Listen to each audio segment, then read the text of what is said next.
SSEP, somato. Somato means body, sensory, obviously feeling, evoked,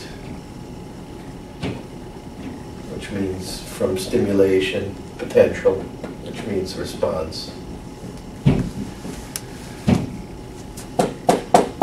That's how you do a somatosensory evoke response. You keep stimulating over and over again because the signal is so small. You stimulate in the foot, and you measure in the brain, or you stimulate in the hand, and you measure in the brain. Now that's a long way to go. You got to go all the way up the leg, up the spinal cord, the brain stem, to the top of the brain. Same thing. Which is why it's completely useless for anything other than an injury in the spinal cord. The real use of this test is one, if somebody has a spinal cord injury like quadriplegia, paraplegia. If they don't have that, they don't need this test. The other time it's used a lot, I don't know if you see it, but you might, during spinal surgery, sometimes they bill it as monitoring during spinal surgery, which is actually necessary.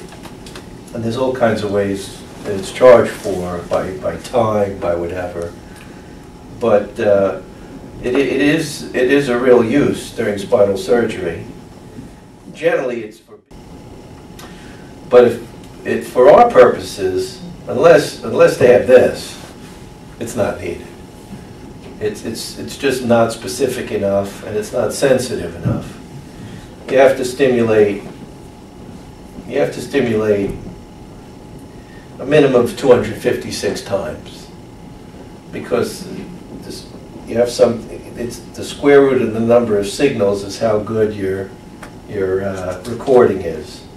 It used to be 1,000 when I started, if you can imagine. Now you can get away with 256 times because that improves your signal by 16.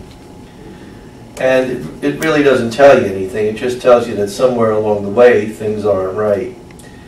And not only that, it can tell you which particular nerve root you're testing because of overlap.